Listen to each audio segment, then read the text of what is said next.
What's up, Dragon Brood? So today we are continuing in this series of, I guess we'll call it MTG Arena Open practice sessions. So obviously we play a lot of aggro decks here on the channel. Obviously I'm a fan of Gruul, and I'll likely be playing this in the event. So I figured while I'm practicing best of one matches, I'll just record them and then we'll go over them and talk about what's good and bad and give you ideas on how you can beat these decks.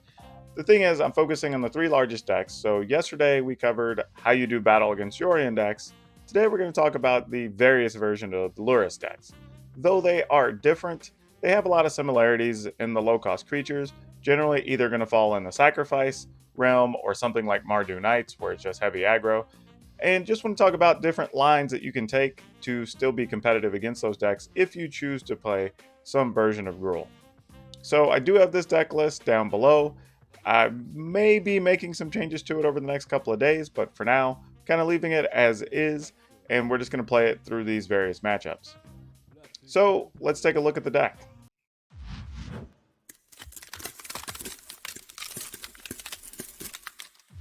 Okay, so ultimately this is the same list we played yesterday. So if you saw yesterday's video, this is going to be the same. But for those of you that didn't see it, we're going to give you a quick rundown. We are playing Umori right out of the gate, so everything we're playing are creatures. We have 4 Arboreal Grazers, 4 Raptor, and these are kind of the keys to the deck, because if you get these out early, it kind of allows the rest of the deck to function.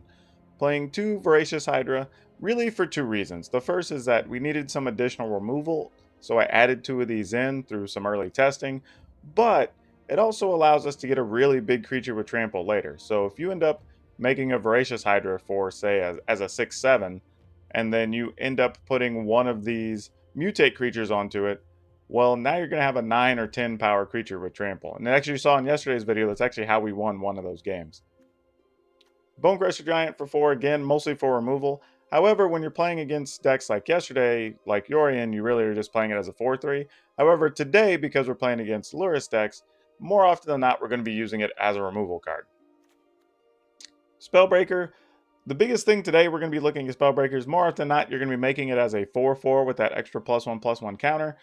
And just having larger creatures faster on the table is how you're going to win a lot of these matchups.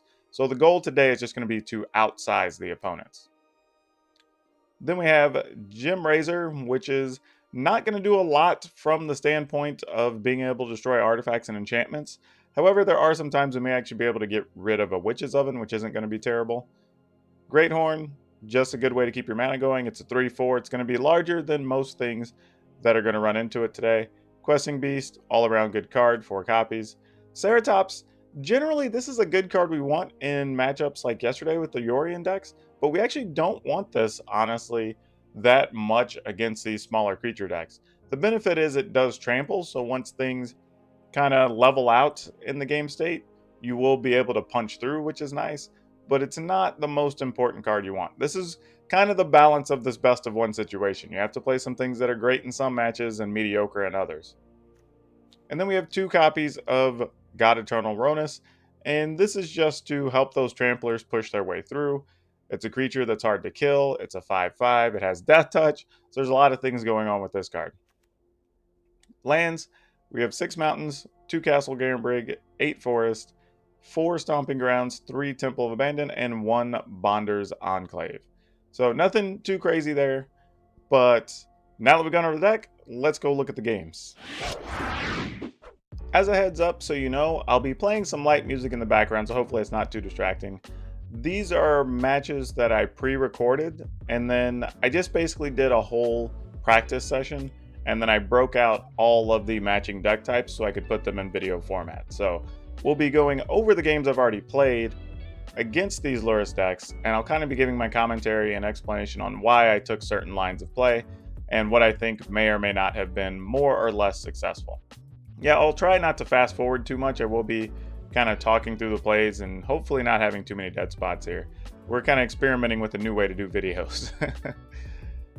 But yeah, so this was kind of a tough one because I went ahead and left it on top because I'm assuming with the Lurrus deck, they're going to have some amount of 1-drops. If we want to kill something, we can just use the Bonecrusher Giant and then turn 3 be able to play a 4/4 behind it. And the ability to kill a creature, then have a 4/4, then have another 4/4 with Questing Beast is pretty powerful. Alright, so they went Venerable Knight into Venerable Knight. And I actually thought for a second they were going to be stuck on one creature, and that would have been amazing, but they weren't.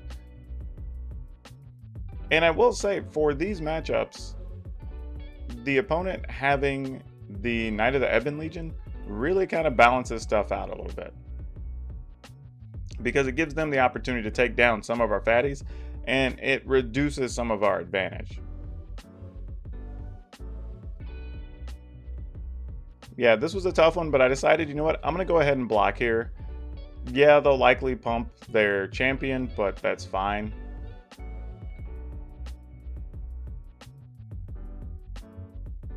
And this is what I was talking about in the deck building section here, is the Gem Razor is almost just better as a 4/4 in these matches than actually being a mutate creature. And this was a little bit of a difficult decision, because I was trying to decide what I actually want to get on the table here, because part of the thing is understanding that if the opponent does actually draw a normal land that produces white, they would be able to play Fight as one. And I was debating, like, which creature did I want to give up in that exchange if they were to draw it. Now, lucky for us, they didn't have an extra white land here, so they can't actually cast Fight as one, nor can they cast their best removal card, because the tournament grounds only let you play creatures or equipment with that mana. And then again, we're faced with another difficult decision here. I went ahead and got Garen Brig into play, but even then it only produces 6 green, so that doesn't necessarily help us. There are some situations where we might want to play Umori and then play the Gem Razor onto the Questing Beast, just so we could still trample past things once they decide to spend the mana on their Knight of the Ebon Legion or whatnot. So that's a consideration. So there's a limited number of plays here, and that's what I'm saying. You see where I kind of like thought about it. Like, it's not necessary now, but if I'm going to spend the mana to maybe try to play a Ceratops with Trample next turn and Haste, I'm not going to have all that extra mana to be able to also play the Gem Razor anyway.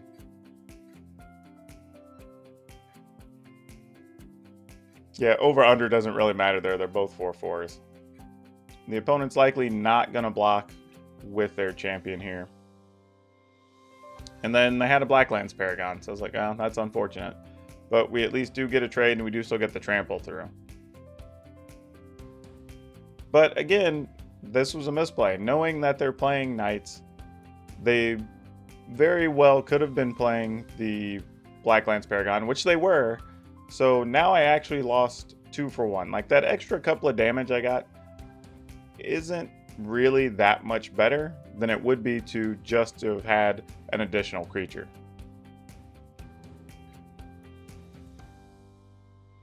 Yeah, so here we get 6 mana.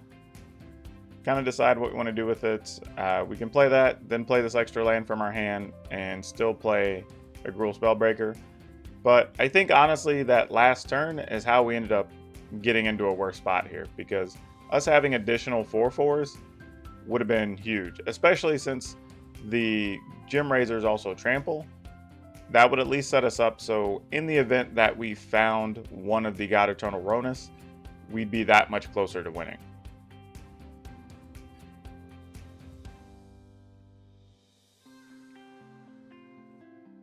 So yeah, here this was a little tough because I wasn't sure, like, what do I even want to get in there with?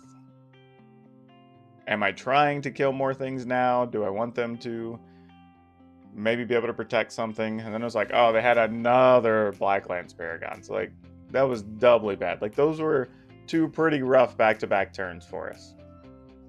I mean, we offset some of the life they gained, but it just wasn't worth it. Like, the fact that we could have additional creatures sitting here right now is a big deal, especially with the opponent only having 3 mana.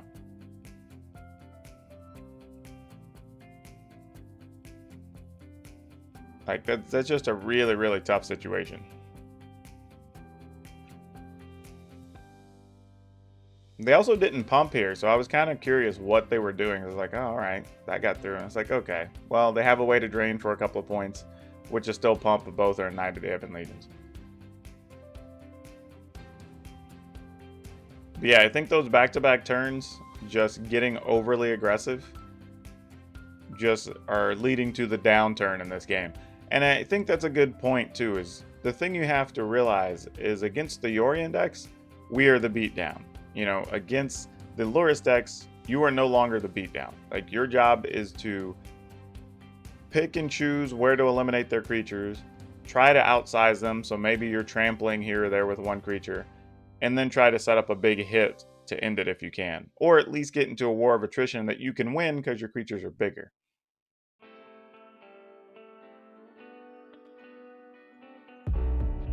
Yeah, I'm not completely sure why I like that particular attack through, but I guess I just didn't feel like risking anything there.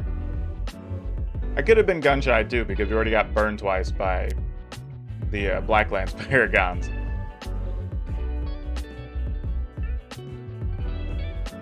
But yeah, at this point, the opponent's really starting to gain the advantage. It's arguable I messed up by not playing the Bonecrusher Giants on their black 3-1 or 3-2 Knight, and then just playing the Bonecrusher on my turn.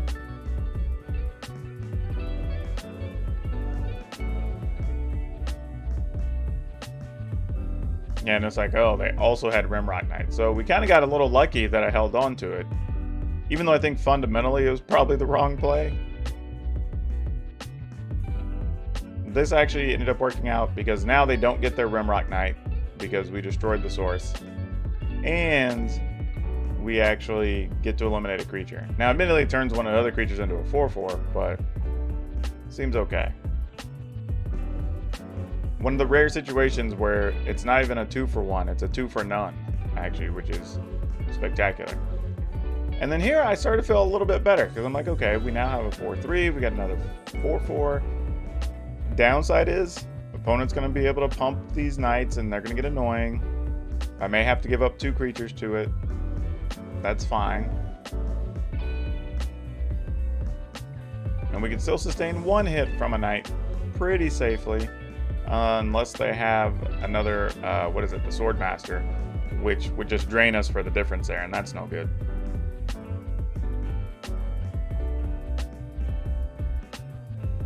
But yeah, I knew this is like the beginning of the end when we're starting to get into a little bit of trouble. At this point, I'm kind of buying time, hoping that we draw one of the God Eternal Ronus. Because at this point, if we draw Ronus, we would have 24 damage worth of creatures. Well, really we'd have 32, but 24 of it would be trampling. And that would be huge.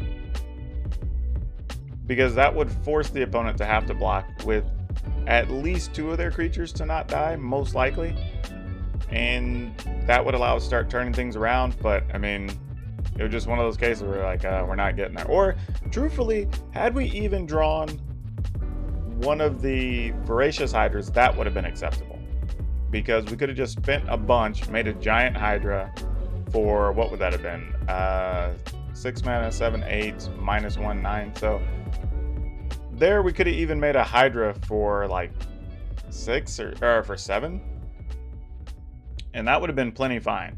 Like a Hydra for 7 also allows you to kill a knight and then block a knight, and that would have been fine in an exchange. And that would allow us to turn things around. So we had outs, we just didn't get there, and then those 2 plays in the middle, getting over aggressive really cost us. Okay, we're hopping into another one here. This one's interesting because we know we're playing against a Lurrus deck. The Raptor is usually going to be pretty good, as long as we don't throw it into a blocking situation that could lead to it getting shocked or something. And if we get any one land, it does set us up good going forward, because we could play Umori, we could play Questing Beast, like, just pretty good setup. This is a bit of a different version. I hadn't seen this before, so I wasn't totally sure the lines of play I should be taking here. My first hope was that they weren't just playing Heartless Act, because a Heartless Act at this stage would have been pretty rough. We would have ended up having to just play a Voracious Hydra as a 2/3 creature potentially. All right, Kaya's Ghost Form. That didn't really bother me too much. It was kind of like, okay, that's a thing, but all right, cool. The Raptor being an 0-1. The concern with the Raptor only being an 0-1, though, is that I really felt like we had to do something with that mana now. And truly, I think this was a misplay. I think I should have actually put the Great Horn on the Raptor. And then if the opponent spent their turn playing another Deadweight or something to kill that, I think it would have been fine. Because we would rather had the mana to be able to guarantee. Because the reality is, if that Raptor would have died that last turn, we'd have been in a lot of hurt. Because we would have... I mean, I say that. I guess we could have played the Great Horn on the Questing Beast, but that would have been a much slower situation. And we would have had access to a second red if for some reason we wanted it. But then this is kind of shoring up the situation. Like, the opponent obviously isn't playing the type of deck that's playing sweepers for big creatures at the very least. So it was pretty safe to know that, like, Umori's going to come down. They might have a spot removal for it, but fine. This gives us 2 cost reduction creatures, and now we can kind of start playing stuff out of our hand. Yeah, this was a cute situation because they played that on the Questing Beast when we have another in hand. So I was like, well, if I go ahead and just play this other Questing Beast, I mean, I guess it's cool. We do give them a card, which is a little annoying, but not the biggest problem in the world. I do appreciate that Arena asks you, like, are you sure you already have a Questing Beast in play? I'm like, yes, I know. But the one in play has a problem right now.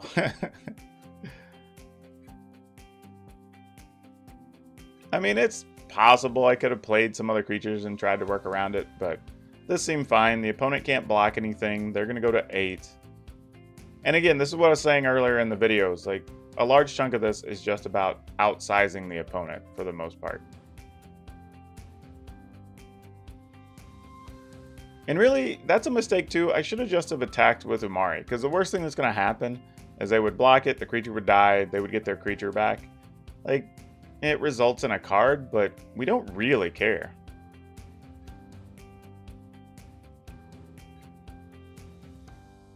Yeah, and this I was just kind of like, well, if I just play the Hydra, do I want to kill the 1/1 and just get them to sacrifice it? Do I want to just make the Hydra lots bigger? And I decided, you know what? In this scenario, just having a 4/5 is better than anything else. Like, they could play Lurrus here, they could sacrifice the thing. Like, at this stage, we have now turned the corner to where we get to be the beatdown, effectively. And I'm not gonna lie, that was a little concerning. Where I'm like, all right, so the opponent has a 6/7 now, but effectively the best thing they're gonna do is trade with our Questing Beast. And I was kind of all right with that. And this is kind of another strategy that we talked about earlier, is that if we decide to play this Great Horn on the Hydra, now we're going to have a 7-power Hydra. And this makes the attack a little more favorable, because now we're looking at something that can fight their creature, you know, that's a 6/7 also. And then we'll also be able to attack with the Questing Beast. So they almost have to choose which one's worth stopping at this point. And not to mention, here we go. We can just God Eternal Ronus. Now we have a ton of damage coming at the opponent, and they're only at 8. So unless they have an actual removal, which Heartless Act won't work on the Hydra at this point. So bare minimum, we're getting 7 damage in. If they have a way to kill Questing Beasts. Otherwise, they're just going to take a lot here.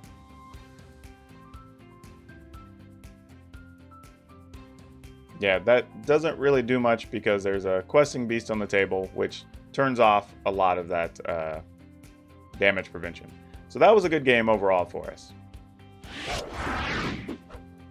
Yeah, so conveniently, our very next match was also another Lurrus deck. So in case y'all aren't aware, really, the format right now in Best of 1 has been some combination of about 25% each.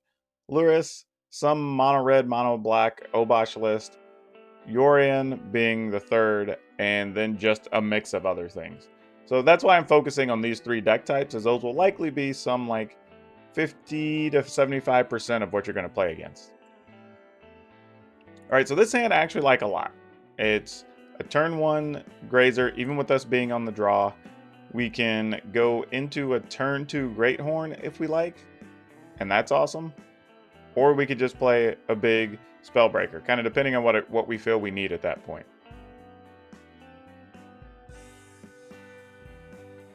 Though with the opponent playing Cat Ovens, the idea is going to be to either ramp up as big as we can to get as many creatures out with Trample as possible, or just start rolling into the Tramplers. So here, I took the path of going with the mana. And in hindsight, still not sure if that's correct or not, but I wanted to make sure that if something happens, we could still move forward the way we want, especially since we picked up the Raptor. Because if we do draw a mana source, then the next turn we could play Umori and Raptor, and then just kind of go nuts after that. Though there is an argument to be made for just going ahead and playing the Spellbreaker here, and then seeing if we can draw the mana to play the Questing Beast the following turn.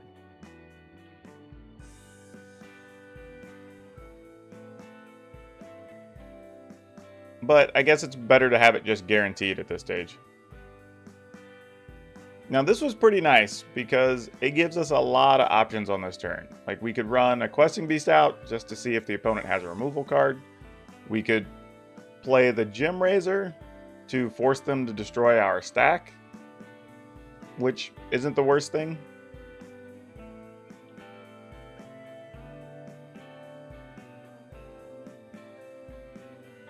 But the surprising thing is they didn't kill it, because I was thinking they might kill our stack and just leave us with the Gem Razor. So at this point, I was getting a little concerned, thinking they might actually still just have some type of spot removal, and we're just going to lose this 3 creature stack, but who knows?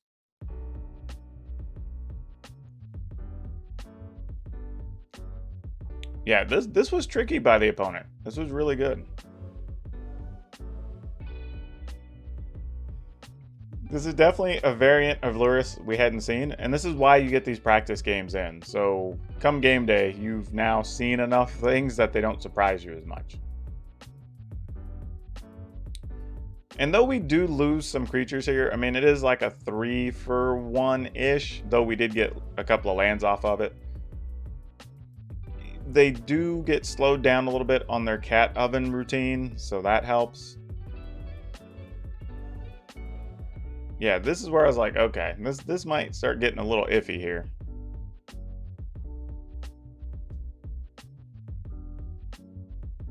But the opponent is down to 2 cards. Unfortunately, they will be able to play the Wildborn Preserver out of the graveyard, so that's super annoying. And then here, it was just decision time. I was like, okay, do we think running out these mana reducers next turn is going to get us where we want to go? Or do we just have to try to kill a Lurrus now? And I just opted to kill a Lurrus. There is a reasonable argument to say, you know, could we play Umori, then play Raptor and Questing Beast and whatever, and still get out of this? Like, maybe, but the problem is we will have likely also been dealing with a big Preserver as well on the opponent's side. So that could have gotten a little ugly. Yeah, here, in hindsight, I think one of the best plays here might have also been just make another big Hydra. So play this Hydra and make it a 6/7. Because they both trample and it's already hard for the opponent to deal with, would have probably been our best plan of attack.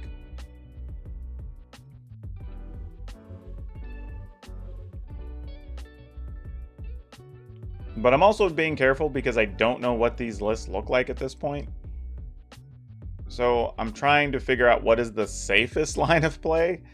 You know, like if I go wide, they don't likely have multiple removal cards. They're likely not playing a sweeper for 4 mana stuff. And then it was like, okay, so they did have the spot removal. Good deal. As any of you know that have watched this channel, if you go back from 2 weeks ago, we had several Abzan decks. And that Mythos and Mithroi was a good card for us. So was not surprised to see that from the opponent's side.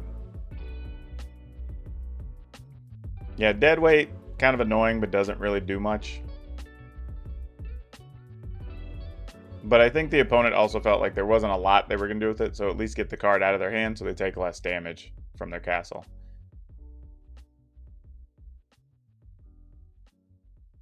Yeah, at this point, I'm trying to figure out, like, what's the best mode to attack? Do we just go ahead and just get in all of our tramplers and go for it? Like this, we just had to make it a 4/4, unfortunately, because we would have taken 2 damage from the raptor. And though we would have trampled, they would have had the option to just kill our creature, and that wouldn't have been cool. Yeah, here we just attack with everything.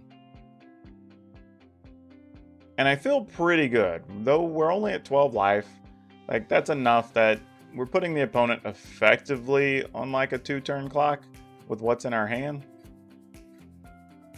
And with them being down to a card, they really have to make something miraculous happen on this turn.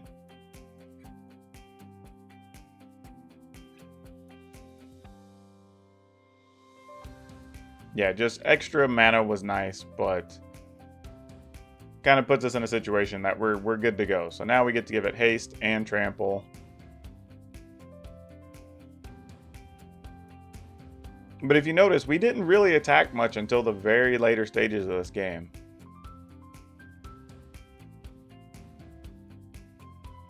Not any real significant attacks, mind you.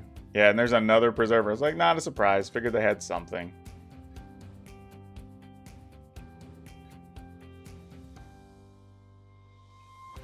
Though I wasn't terribly concerned, because I was like, well, the preserver might end up being like a 4/4, 5/5, like fine.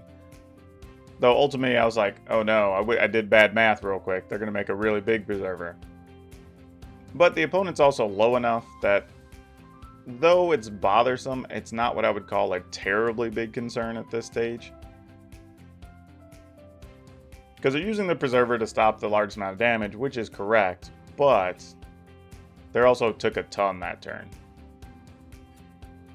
And coincidentally, because we have the raptor, I missed an opportunity because I could have just removed their Wildborn Preserver. I would have had to give up our Voracious Hydra.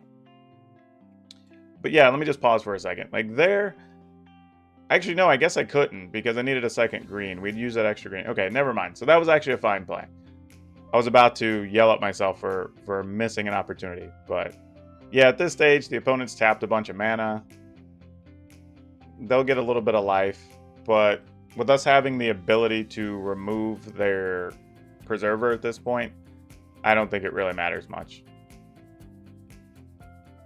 I mean, because you're looking at, we've got 1, 2, 3, 4, 5, 6, 7 mana in play, plus the 1 reduction from the raptor.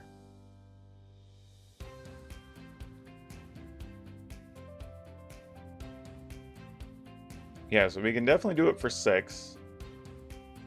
Yeah, and then this was cute because, like, well, we can go ahead and put this on this Hydra, make it bigger. And then the funny thing is just remove the enchantment that's on it, and it's like getting another +2. Because I thought about it, I'm like, well, what do I want to destroy of theirs? But I was like, if the game's almost over, if I just get another big trampler, that's kind of it, right? Because now the opponent has to block that one. They can't block the questing beast if they choose to live. And then that should be it. So I'm just doing like a final check to make sure I didn't miss something silly along the way here. Like double checking my math. Everything looks good.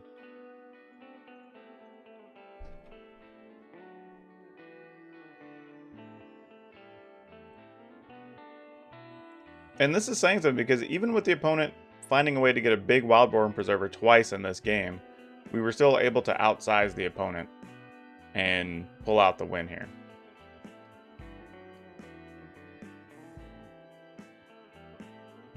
Yeah, that was a good one. Alright, this one we're coming up on an opponent, Ordonez. Playing against Lurrus decks again, this seems pretty okay. We can get a land into play. We do get to scry, which is nice. I like Spellbreakers in this matchup, so being on the play, great. We can play a Spellbreaker early, start setting up some attacks. Like, we have all the options in the world here, which is fantastic. So Knowing what we're up against, I was debating just turning this into a 4-4, but I was like, they could be playing some cat oven combo, so let's go ahead and sit on that so we can kill an artifact later. And if we decide to use it, we'll get an additional land as well.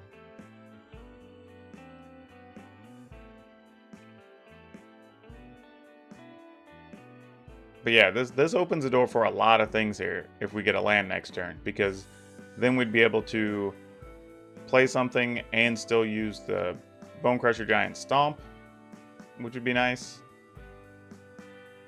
Took a little damage unnecessarily there because we could have set back to block, and for whatever reason I opted not to. Because again, we don't need to get aggressive early in these matchups. That's not really how we win. But, you know, things being what they are, I don't think it's a bad situation. Yeah, and here I'm okay with it because we're basically trading.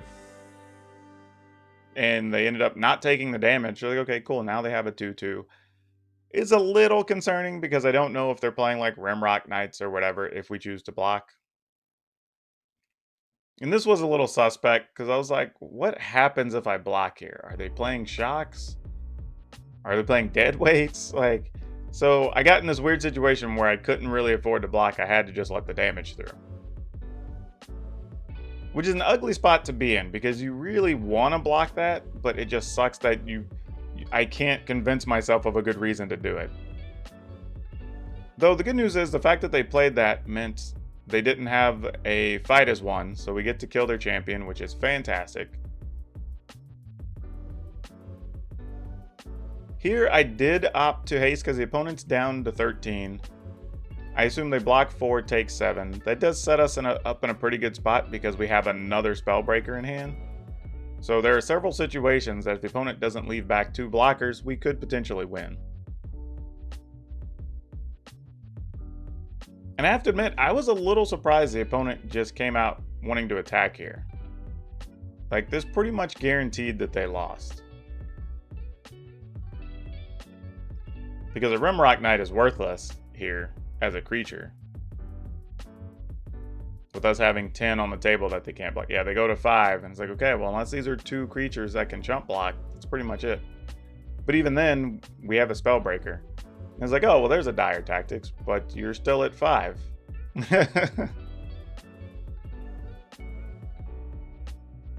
Yep.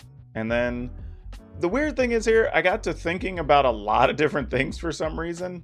And I was like, no, it's still a win if I just play the Spellbreaker. I think the problem was I had forgotten that they took the 2 damage for some reason from their land.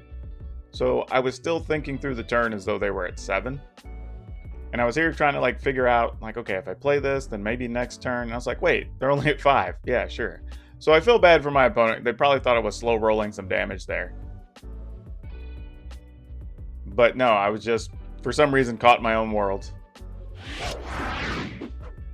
Alright, this hand's actually okay, but this is one of those ones we talk about. It's a gambler hand, right? We really, really, really need to draw 3rd mana.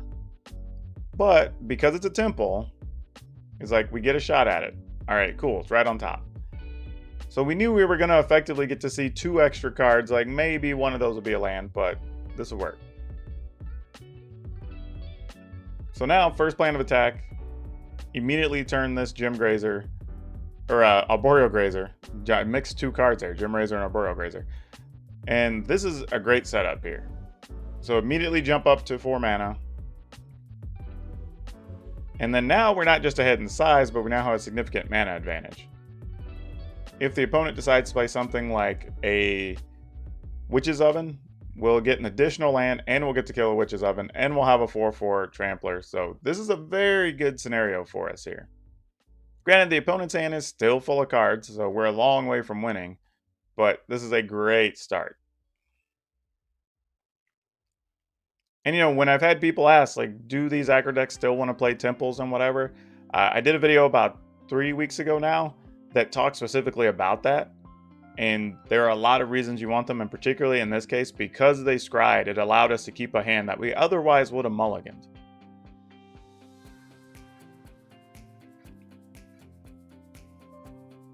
Yeah, this was a tough turn because I can guarantee an opportunity to get rid of the Ebon Legion here.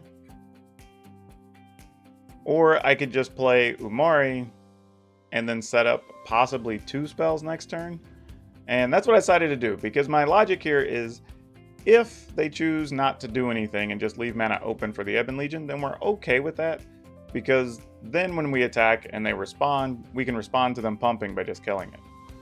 Though we ended up getting a much better target to hit in the Priest of Forgotten God, so we'll just deal with the Ebon Legion being able to take out our creatures.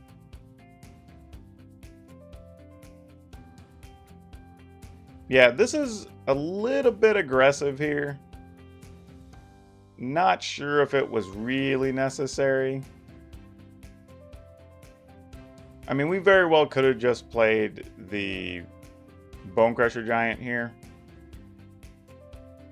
which arguably is a better play, because then we could set up at least a semi-big attack with Ronus. But at this point, I'd kind of decided that Ronus was going to be our meal ticket one way or the other.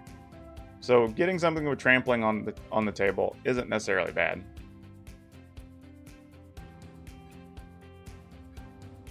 And we do have the opportunity to play both the Ceratops and the Bonecrusher Giant next turn, and then just set up Ronus, assuming they don't have another discard spell of some kind.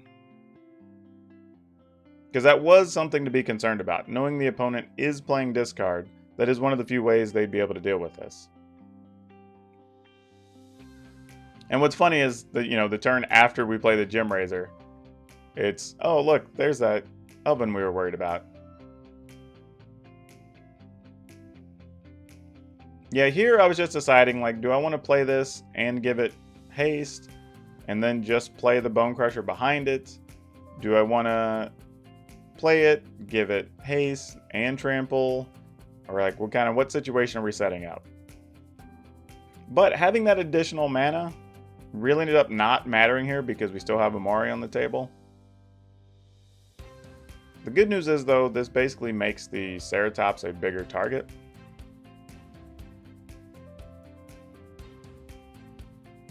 Yeah, and my thought was it was totally fine to do this and we'll still get the Bonecrusher Giant on the table, because any smart opponent is just going to block Umori, knowing you can give the Ceratops trample.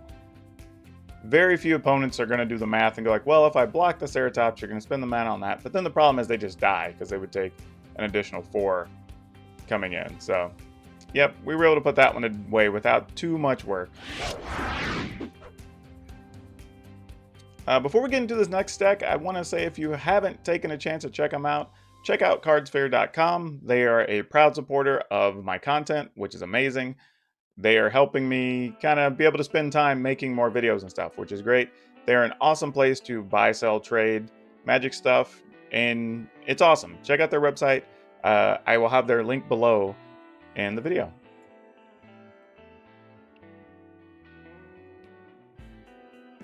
All right, so this is an interesting one. You know, we ultimately have to put back at least one Gem Raiser. We don't need, or a Great Horn. We don't need all that. We'll definitely keep the Gem Raiser. And I know some people are going to question, why did I not take that additional land?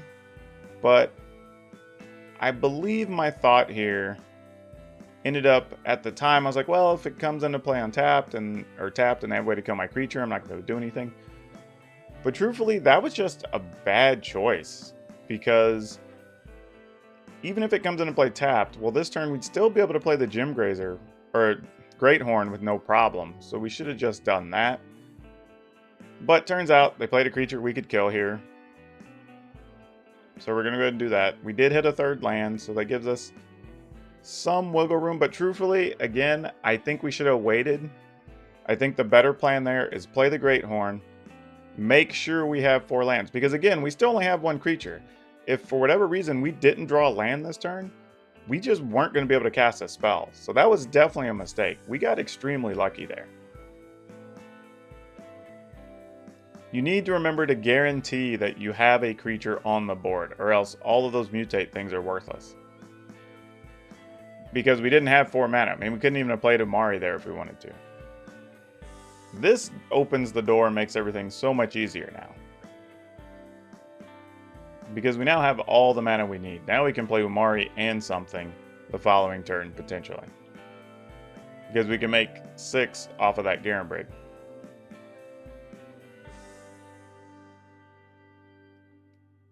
Yeah, this was just a little greedy on my part, but I figured I have another Great Horn. Maybe this will entice the opponent to go ahead and remove something, and then we'll just worry about whatever we draw with the, or on these coming draws alongside Umori. I mean, this does get 2 extra lands out of the deck, so this isn't an inconsequential amount. And then that's where I was like, okay, now I think we're going to be able to do something here. So we'll play Umori. The other thing is, too, is all my creatures were green, so I should have just used the castle. I don't know why I didn't. I guess I just assumed that I wasn't necessarily going to play the other Great Horn right then, but like, I don't know. But the opponent's now in a bad enough situation that they're probably not going to recover from this. It was a weird list. I don't know what type of Umori deck they were playing, or up to what type of Lurrus deck they were playing, but it is what it is, I guess. Okay, that last one was a little rough. Let's see what we can do with this.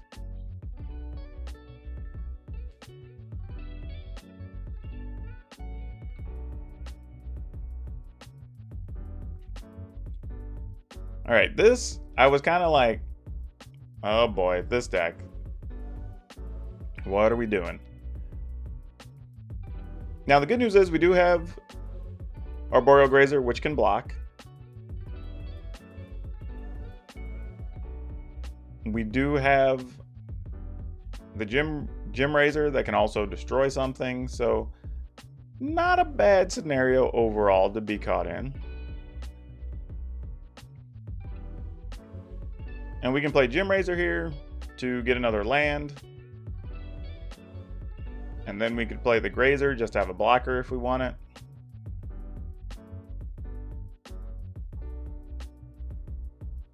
But I was just trying to figure out, like, what's the best plan of attack here. Because for a second there was the thought of, well, if I just play a Gem Razor, I can attack for 4. They're not going to block. And then we have the option to kill an additional thing later. But I was like, I don't know. Then they might Oblivion Ring or something. Or not Oblivion Ring, I guess. Banishing Light, as we call it. I still call it old school Oblivion Ring. Yeah, the opponent's almost never going to block with the Alseid of Life's Bounty there. They don't have a way to kill your creature. And truthfully, they'd rather save it as protection once they get something loaded up with all their enchantments. Yeah, I don't want to block yet because I know we can get rid of the enchantment on the Hawk. So we just take a hit. Yeah, this was a little tough because it's like I can't get Umori and a Questing Beast onto the table.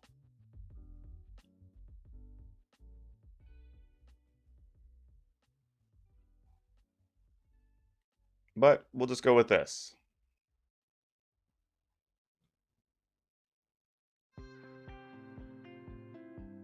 And we'll just destroy the enchantment.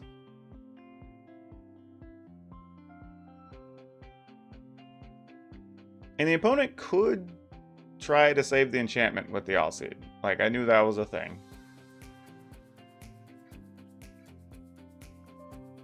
Alright, so they did. Fair enough.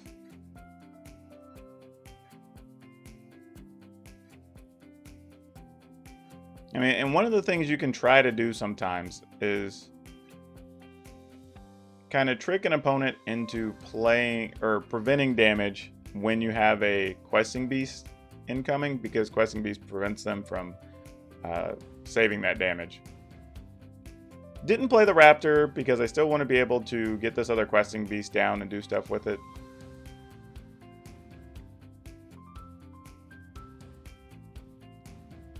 And this is tough because the opponent still has 4 cards, and it's like, it's all kind of spotty and ugly for us.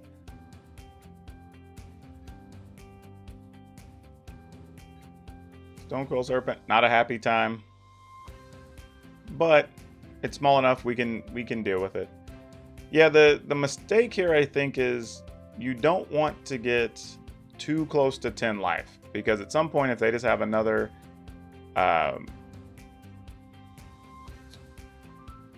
the enchantment there that gives them bonuses for all enchantments and artifacts, all that glitters. If they have another one, we could potentially just end up dead if we're not careful. And honestly, one of the mistakes here was I shouldn't have wasted a target on the... let me pause this here. There's really no reason for us to waste a target on the serpent there. Our best play, realistically, is just put both targets on the all that glitters. I mean, admittedly, well, I guess maybe not. I mean, we could try to kill it. No, even then, we should be trying to kill the ginger brute, if nothing else. Now, admittedly, they still had a way to prevent us from targeting it, so really nothing happens. But the ginger brute is a thing we can't block later very easily. So I was better off targeting that, because honestly, a 2/2 serpent isn't going to matter all that much in the grand scheme of things. So I should have just, if I don't put both targets on the all that glitters just to make sure I kill it. Granted, they didn't have an all seed, so that's probably a bad play. I should have put one on all that glitters, one on the ginger brute, left the serpent alone, is really what we should have done.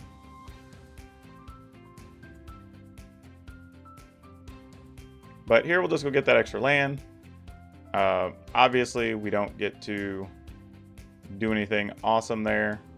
But, again, we had the questing beasts, so they can't actually prevent the damage from the attack, so that's awesome.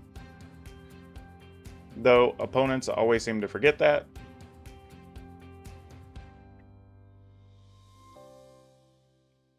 So I start feeling a little better here. But I was like, well, what are the odds? Because we know they're going to be able to play Lurrus and get a thing back out of the yard, so they get to play their all that glitters again.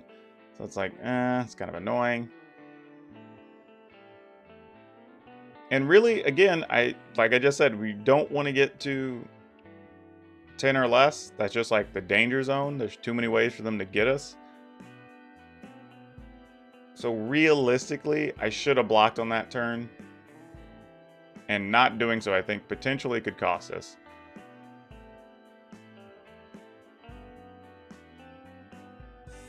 Also, giving the creature haste here, also bad. Because, like, I just compounded mistakes in this game. Because, truthfully, we're not going to do enough to kill the opponent. I knew that. Like, if they had a way to Banishing Light our flyer... Or, I mean, our grazer, their flyer could potentially kill us. And then I still really needed to be able to have that Ceratops to have an additional blocker. Now, that being said, I knew the All-Seed was in the graveyard, but they would have had to have drawn something like they did, which another... Yeah, all that glitters. But, you know, they had the cards. What are you going to do?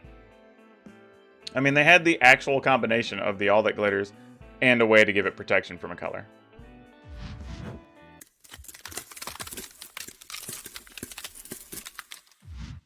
So yeah, as you can see, all of those matches were definitely winnable.